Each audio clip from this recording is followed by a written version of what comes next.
Hello friends, ഈ കേക്കുകൾ ഇരിക്കുന്ന കണ്ടിട്ട് ഏത് കേക്കാണെന്ന് നിങ്ങൾക്ക് ഗസ് ചെയ്യാൻ പറ്റുമോ? നമ്മുടെ വാൻജോ കേക്കാണ്. കേക്കുകളിൽ തന്നെ കിഡിലൻ കേക്ക്. നമുക്ക് അതിൻ്റെ പ്രിപ്പറേഷനിലോട്ട് പോകാം. ആദ്യം തന്നെ നമ്മൾ ബേസ് ബോർഡ് എടുത്ത് വെച്ചു. കുറച്ച് ക്രീമാക്കി കൊടുത്തതിന് ശേഷം ഫസ്റ്റ് നമ്മുടെ ചോക്ലേറ്റ് ലെയർ വെച്ച് കൊടുത്തതിന് ശേഷം ഷുഗർ സിറപ്പ് ആഡ് ചെയ്തു. അതിൻ്റെ മീതെയായിട്ട് നമ്മൾ ക്രീമാക്കി കൊടുത്തിട്ട് ഡാർക്ക് ചോക്ലേറ്റ് ചിപ്സാണ് ഈ വിതറി കൊടുക്കുന്നത്. അതിൻ്റെ മീതെ നമ്മൾ വാനില കേക്ക് വെച്ച് കൊടുത്തു. അതിനുശേഷം ഷുഗർ സിറപ്പ് ആഡ് ചെയ്തതിന് ശേഷം ക്രീമാക്കി കൊടുത്തിട്ട് വൈറ്റ് ചോക്ലേറ്റ് ചിപ്സ് ഇട്ട് കൊടുത്തു. നമുക്കറിയാം വാനിലയും ചോക്ലേറ്റും ആണ് വാൻജോ കേക്കിൻ്റെ ഏറ്റവും പ്രത്യേകത. നമ്മളത് ഫുൾ 4 പീസും വെച്ച് കൊടുത്തതിന് ശേഷം ക്രം കോട്ട് ചെയ്തെടുത്തു.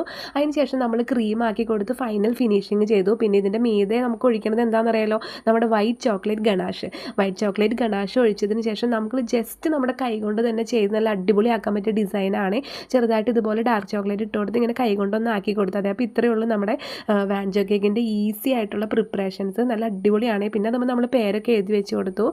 ഒരു വെഡ്ഡിങ് ആനിവേഴ്സറിയും അതുപോലെ ഹാപ്പി ബർത്ത്ഡേ ആയിരുന്നു. അത് രണ്ടും കൂടി എഴുതി കൊടുത്തതിന് ശേഷം ഫൈനൽ ലുക്ക് ഇതാണ്.